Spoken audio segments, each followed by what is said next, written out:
Welcome to the podcast series at the College of Education and Integrative Studies at Cal Poly Pomona. I'm Jeff Pass. I'm Dean of the college, and we have here as our guest Dr. Elizabeth Beth Foster. Welcome, Beth. Hi, how are you?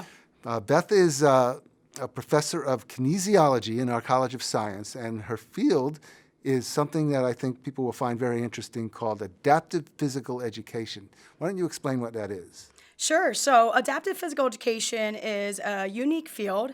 It is primarily teaching individuals with disabilities within physical education. So let me stop you right there. So physical education is usually taught by someone with a degree and credentials in kinesiology, but they don't have that special preparation that allows you to deal with children with disabilities.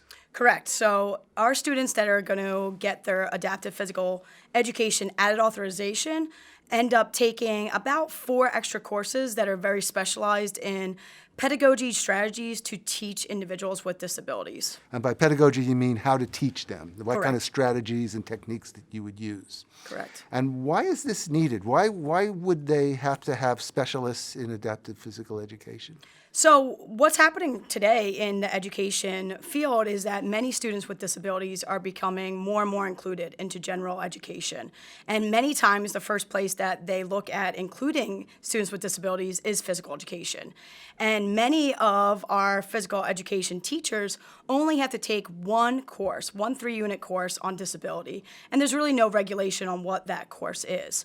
And so, when we look at including students with disabilities in physical education and increasing their movement, there's some special information that we need to know. One, the environment within physical education isn't very typical to your classroom environment. It's very chaotic. People are moving and running all over the place. You know, there's balls flying around and different skills are being manipulated. So many times, children with disabilities being included, they're very fearful. And so we want to make sure that that transition, if it is their least restricted environment, to be included is supported. And many times you need a teacher that has more specialized training as far as techniques needed to really give them a successful inclusion into general physical education.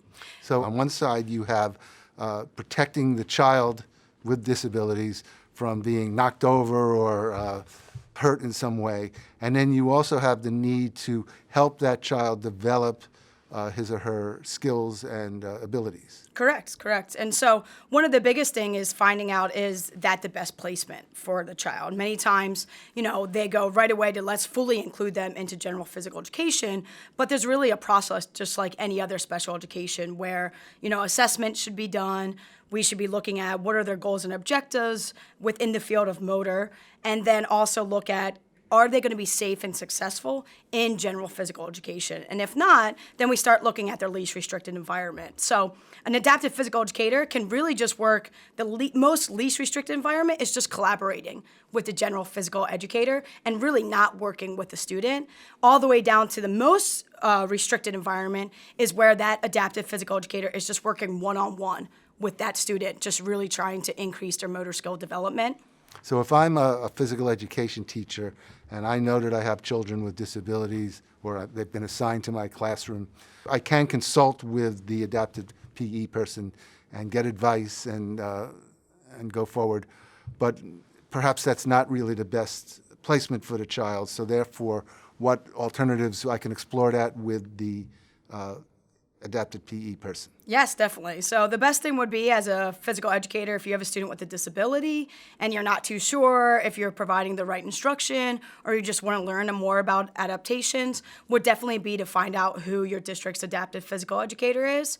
And if you think that they're really not being successful, then you can just have a referral for adaptive physical education, and that will start the process of the adaptive physical educator coming in and screening all of the students and then potentially doing a formal assessment on that student. So you're saying that each district has such a person on the staff?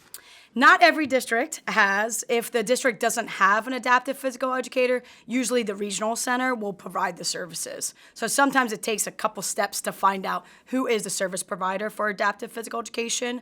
Most of the large districts within California are going to have their own adaptive physical educator, but if you're a smaller district, it may be outsourced to the regional center. Uh-huh. So I'm guessing that there's a lot of jobs available in this specialized field. There are a lot of jobs available, and many districts actually, even for general physical educators, are requiring them to have the adaptive physical education added authorization because they just know they're that more well-trained in working with children with disabilities. So there are many jobs available across the area.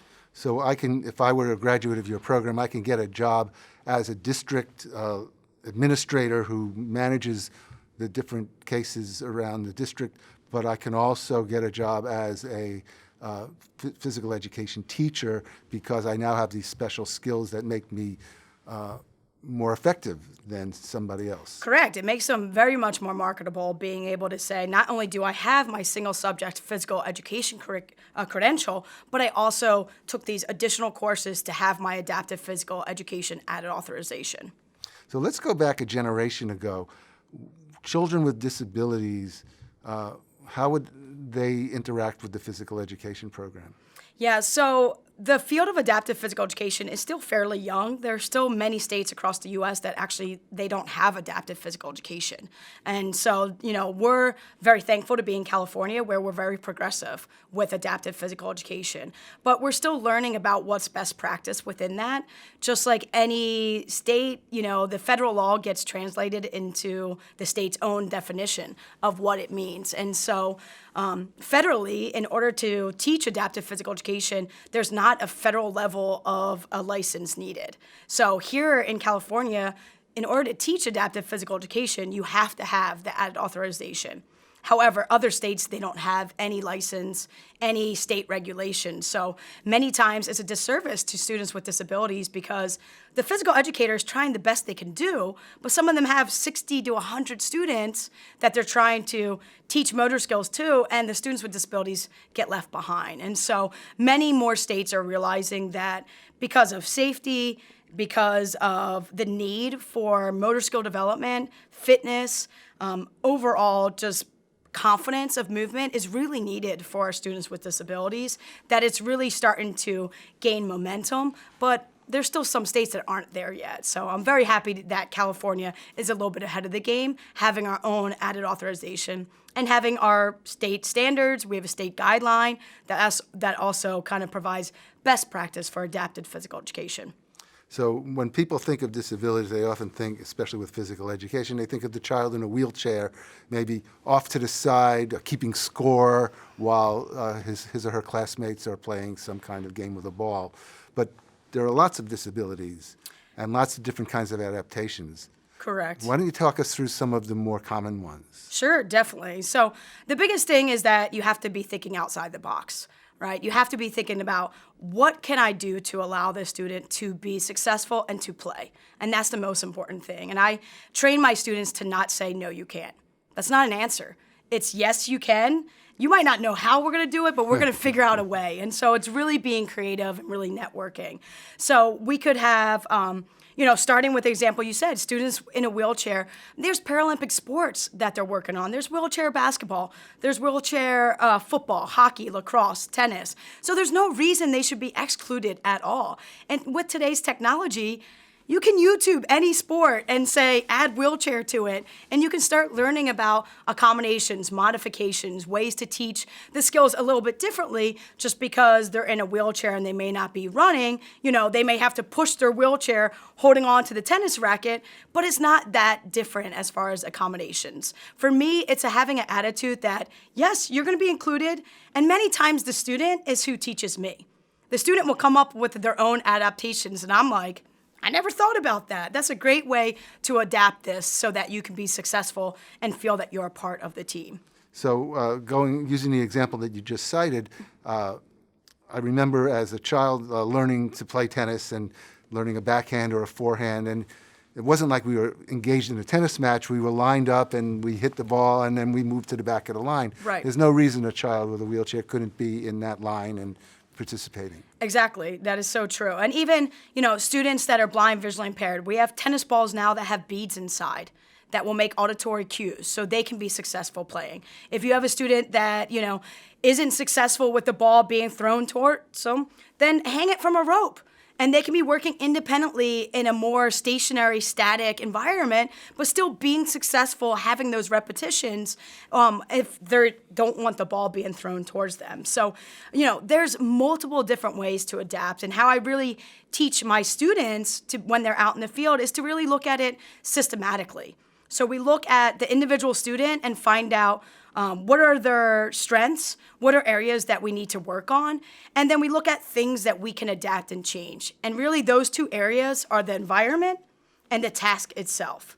So I can change the environment to allow them to be more successful, and I can change the actual task or activity or skill.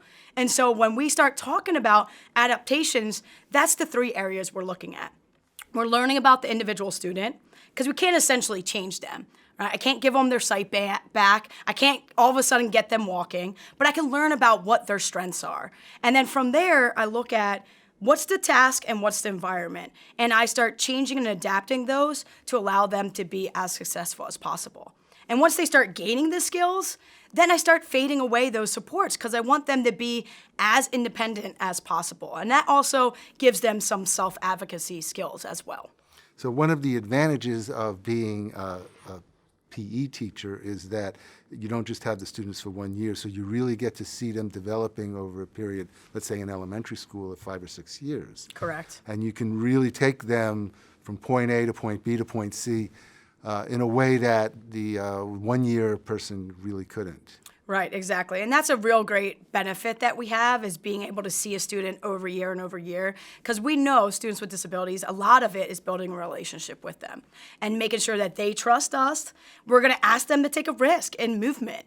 And many times that can be scary if you don't have the confidence within your body, or you're afraid of the ball coming back and hitting you or getting hurt. And so lots of the time it's building that relationship that you care about them and you're going to try your best to keep them safe. And once they gain that trust in you, it just takes off through the years and you can really see them progress. And so, I think being open to the fact that just because they have a disability doesn't mean that we're not going to see progress. It might be a little bit slower. It might be in a different track, but that still means, just like every other student, we need to be educating them. We need to be teaching them at where they are right now and every day challenging them. Because I've realized, regardless, if we increase the bar of expectation, even for my students with multiple disabilities, they're going to rise to that occasion and meet me at that expectation. And so it's about keeping high expectations even for students with disabilities when it comes to physical education. Sure. And then we also have the situation where students without disabilities get to learn and appreciate their classmates in a way that they hadn't before. Definitely. One of an area that's been researched is peer mentors or peer tutors. And that's very beneficial within the physical education field because so much of what we're doing is such a visual movement. And many times the teacher will provide one demonstration and then say, go. Well, that might not be enough for some of our students with disabilities. So partnering them up with a peer that's very willing to provide additional visual demonstrations, additional cueing to allow them to be successful is a great partnership. But the important thing is that you can't just partner them with a student without providing some education to that student before. Providing them with some understanding about the disability, providing them some leadership skills, and just giving them the confidence so they feel they can be successful. Because it's a lot more to be given to a student to take on that partnership or that peer mentorship. And so it needs to be clearly explained what their responsibilities are, and they need to be able to feel okay accepting them or not accepting them. And one of the best ways, I think, is to rotate the peer mentor. So it's not that same student every single time. So the class as a whole really develops this teamship where they feel like, oh, today I get to be the assistant, and even through different activities, rotate the person so that that student with a disability has multiple people they know and trust within their class, not just that one peer mentor working with them. Right. This is so interesting. What are the most common adaptations that are made? Sure. So one of the most kind of basic level adaptations is to work very independent in what we call a closed environment. So The student has their own pace of how they perform this skill. The environment is very structured. Why don't you give us a concrete example? Sure, yeah. So if we were working on dribbling, and say we had a student with cerebral palsy working on dribbling, the first thing we would work on is potentially just a stationary ball on a desk and just pressing it and releasing it, pressing it and releasing it. So they understand that momentum of what the actual movement is with their hand. Then we remove the table or the chair or whatever we had, and now the student tries to actually push the ball down and bring their hand back up. So there's no defenders. There's nothing to worry about someone taking the ball. There's no speed on how fast they have to dribble or change directions. It's very basic and closed in the environment, so they gain that confidence. And many times, if they bounce the ball and it bounces off their foot and goes away, then maybe we'll start off with a balloon on a rubber band, and they just practice that back and forth, back and forth, back and forth action of understanding the concept of dribble. Right? So we're learning more than just a skill. We're learning the concept of dribbling is to provide force and then receive force, right? And we could do that multiple different ways without just going straight to a basketball and dribbling. Yeah. The other thing would be, instead of using a basketball, always provide options of equipment, right? A basketball is very hard. You jam your finger once, most students don't want to dribble again. So why not use a kickball? It bounces easier and it's very kind of lightweight, more tactilely, less hard than a basketball. And so we're always looking at providing just equipment adaptations. So if you don't want to use this, what else could you use? If we make the ball larger, then they're probably more successful. So a beach ball could be used. It provides a larger area of surface. Then when they feel confident dribbling stationary, then we may just have a cone and have them try to walk now and dribble. But it's still very self-paced, right? If they're not confident walking, then go back to stationary. And maybe we'll have, 4 different hula hoops that they need to dribble 10 times in each hula hoop, right? To make it a little bit more dynamic, a little bit more like a game, but also still very self-paced. So primary adaptations are look at the equipment. Is that equipment allowing them to be as successful as possible? If not, adapt the equipment. Provide choices. Reminds me of physical therapy. When I had some knee injuries, I had to do really simple activities until I could work my way back to health. So how did you get involved in this field? Yeah, so I originally wanted to be an athletic trainer, and I was a dual athlete entering college, and they told me, well, you have to either drop a sport or change your major. And I was like, what? This isn't what I thought I was getting into. And I had 2 physical educators in my life. One was this amazing female teacher who, even in high school, could teach us the waltz, could teach us square dance. She cared about every single one of us. And it was one of the most amazing physical education classes I've ever been to. I walked in, she had a smile on her face, she was greeting us all, and she really cared about us. And then on the flip side, I had a horrible physical educator that could care less who I was, never provided any instruction, literally was the roll out the ball, stereotypical PE teacher.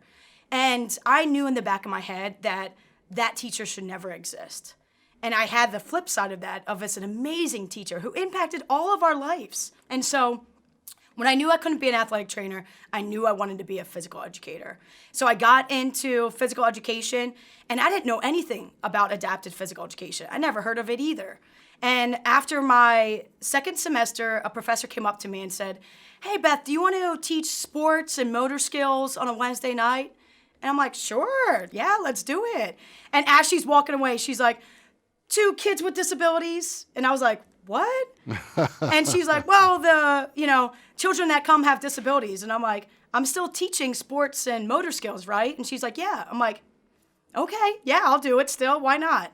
And so I started learning how to teach sports skills and motor skills to students with disabilities. And I realized they're really not that much more different.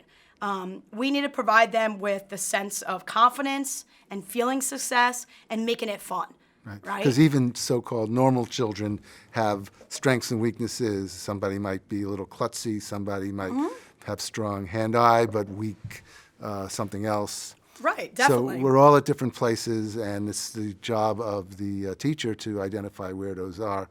So this is just a different end of the continuum, really, right? Exactly. I mean, all of us can reflect on our own motor skills, and their sports or things that we're really good at, and other ones we're like, oh, I really don't want to participate in that. I'm not good at it. And that's the same thing for students with disabilities. And so I really got a chance to get impacted with the benefit of teaching them motor skills beyond, a grade or a progression, but having parents say, they've never done that before. Right. How did you teach them that? And I got the spark right there. And I was like, this is what I want to do. I am changing lives every day. Yeah. I'm being that one person for these students with disabilities that is saying, yes, you can.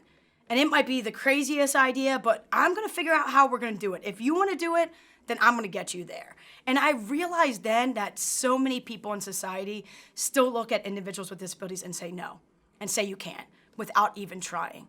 And I realized that was just so powerful for me to have those experiences when a student is able to do something for the first time and no one believed in them that they could do it. So, and you did this at a public school for how many years? So I taught adaptive physical education for 8 years in Pennsylvania.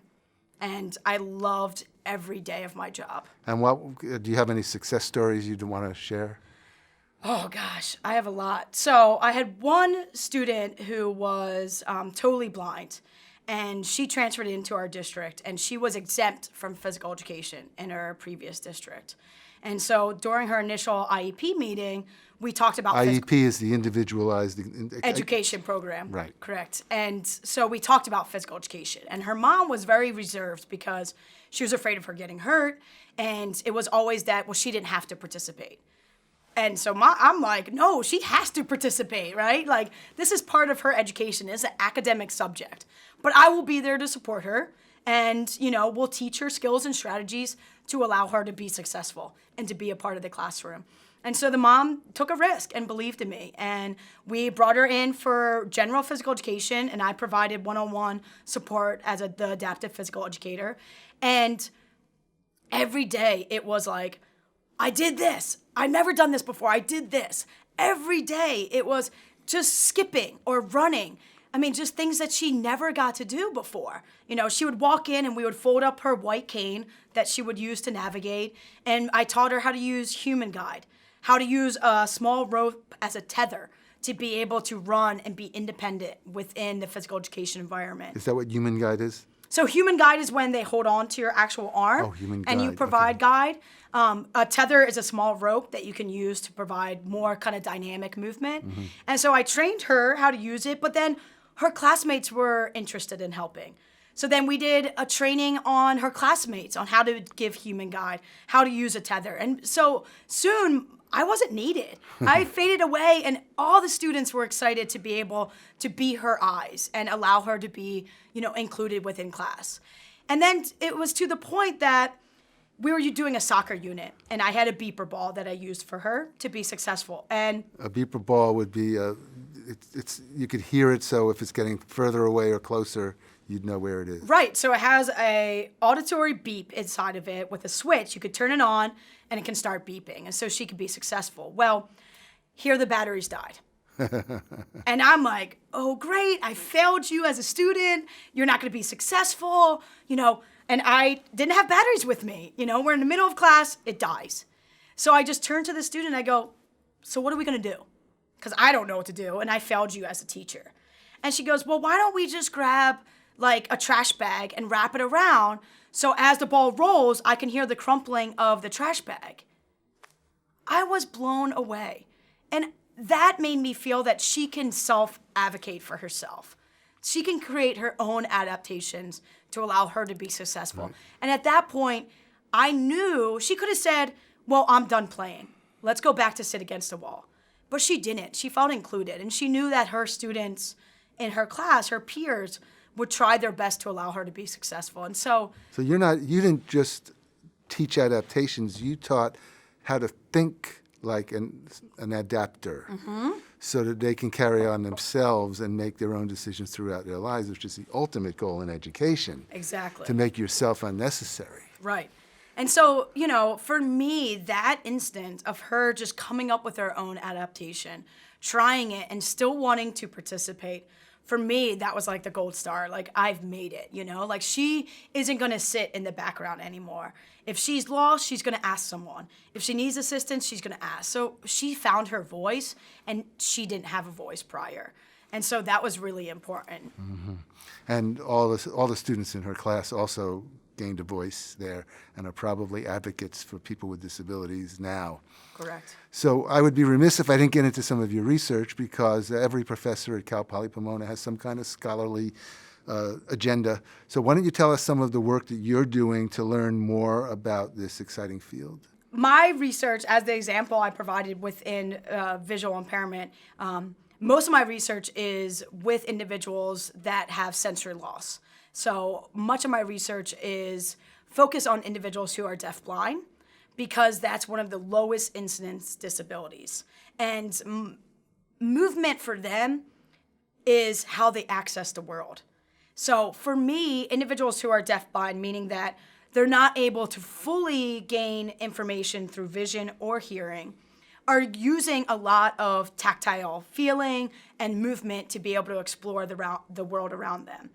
And so I'm looking at very functional motor development milestones and how we can provide interventions to allow individuals who are deafblind to reach those milestones sooner, because we've found out that with movement comes communication, comes the ability to self-regulate, to understand their behaviors within.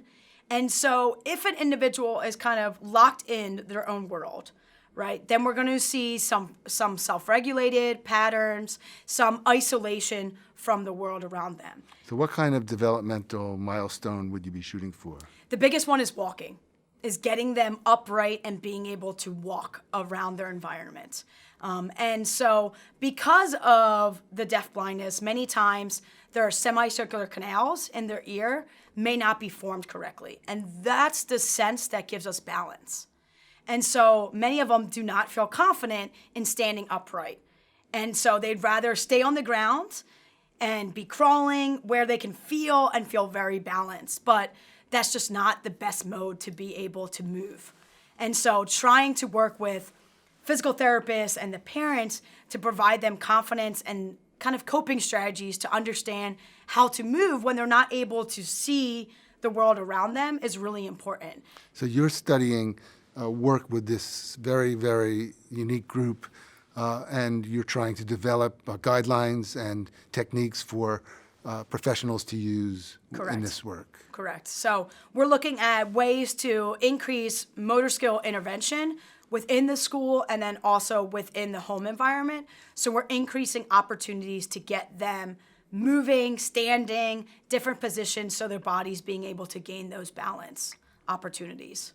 So if somebody was listening to this and said, you know, I would like to do this kind of work, how does one become an adaptive PE teacher at Cal Poly Pomona? So they would email me and we would start the process. Depending where they are, if they're an undergrad, then they can go into our kinesiology pedagogy teacher program and start taking courses. If they've already graduated from an undergrad program and they want to come back into our credential program, then again, they would contact me and we would look at what their undergrad program looks like. If they were a kinesiology teacher major, then the credential program is really simple for them to apply for the single subject PE credential. And then they can also add the adapted physical education added authorization. Other teachers that already have their credential can also just come back and get the added authorization for adaptive physical education. It's how many courses? So it's 4 courses. So we have courses on behavior management. We have courses on motor assessment. We have a course on just actual program management of adaptive physical education. What does that look like to manage adaptive physical education? Because primarily you're going to be an itinerant teacher, traveling from school to school to school, servicing, a caseload of students across a district. And then the other one is a portfolio and student teaching. So if a student goes through and does single subject PE and the added authorization of adaptive physical education, they actually cover clinical practice in both areas. So they would do about 8 weeks in physical education and then 8 weeks in adaptive physical education. Now, if a student already has their PE credential and wants to come back just to get the adaptive physical education added authorization, then they would take those 4 courses, and then we would either do a summer clinical practice, or if they get hired as an adaptive physical educator, then we can use that as their clinical practice to get the added authorization. So the impression I'm getting is that people really need to contact you because you could individualize and work with them just as you do in adaptive PE, Right. to meet their individual needs and get them out there as quickly as possible so that they can make a profound difference in the world. I am honored to be your colleague, and thank you for joining us today. Thank you very much.